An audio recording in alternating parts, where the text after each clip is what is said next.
Have you ever heard of a part of the California coast that development and maybe even time itself just completely forgot? A place so rugged and wild that the iconic Highway 1 literally had to give up and just go around it? Well, today, that's exactly where we're going. We're exploring the Lost Coast. You know, this quote just says it all, doesn't it? A rare piece of California still feels untouched, still feels like it's waiting for you. That hits different. It tells you this isn't just a location on a map. It's an actual experience. All right, so let's dive right in with $1 million question. In a state as famous and developed as California, how on earth did an entire piece of the coast just get lost? What's the story here? Okay, so officially, this is the Lost Coast. It's this super remote, mostly undeveloped area up in Humboldt and Mendocino counties. And get this, that name isn't just some cool marketing slogan. It's literally called the Lost Coast because people started leaving in droves back in the 1930s. And here's the real reason why it's so isolated. The mountains here are incredibly steep. I mean, they basically shoot straight up out of the Pacific Ocean. So when engineers tried to build major roads through here, like the famous State Route 1, they just couldn't. It was too hard, too expensive. The landscape itself basically put up a giant "Do Not Enter" sign. So really, it comes down to this choice, right? On one side, you've got the daily grind. We all know it. Traffic, deadlines, the whole rat race. And on the other side, you've got the Lost Coast. Tide pools, fires on the beach with driftwood, a real, authentic escape. It's a completely different vision for how to live.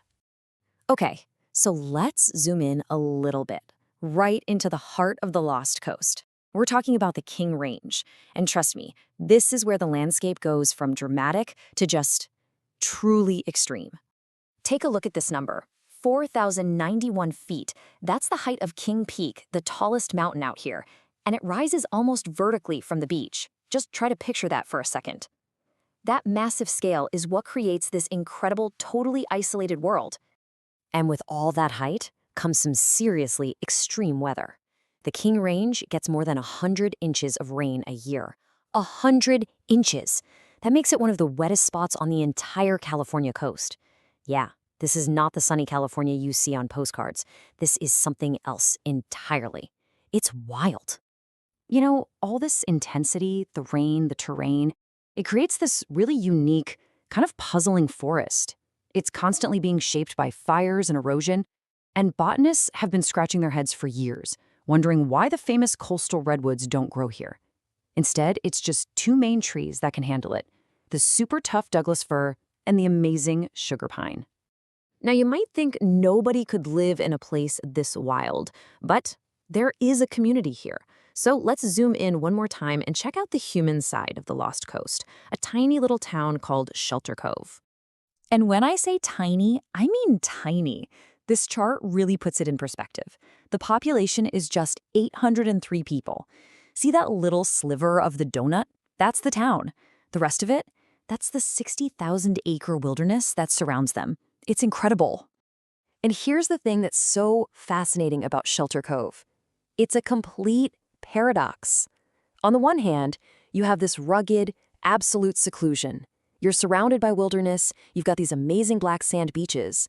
But then, on the other hand, you find stuff like a private airport, a 9-hole golf course, and even inns and restaurants. It's wild. And this quote kind of sums up the vibe of the people who love this place. I enjoy spending all 4 seasons here. It's worth the long drive a few times a year. See? That tells you something. This isn't just a quick vacation spot. It's a place people are deeply connected to. Okay, so we've gone from the big picture of the coast down to the community inside it. Now, let's make this whole idea even more real. Let's look at one specific, tangible piece of this amazing coast. 762 Upper Pacific Drive. This isn't just a concept anymore. This is a real address, a specific spot on the map where this entire story of nature, seclusion, and community all comes together. So let's get into the nitty-gritty for a second. This particular lot is just under 4,000 square feet. It's zoned for a house, and you could even build a small second unit on it. But look at that price. $50,000 for a piece of the California coast. I mean, that alone tells you just how different this place really is. But at the end of the day, it's not about the numbers, is it?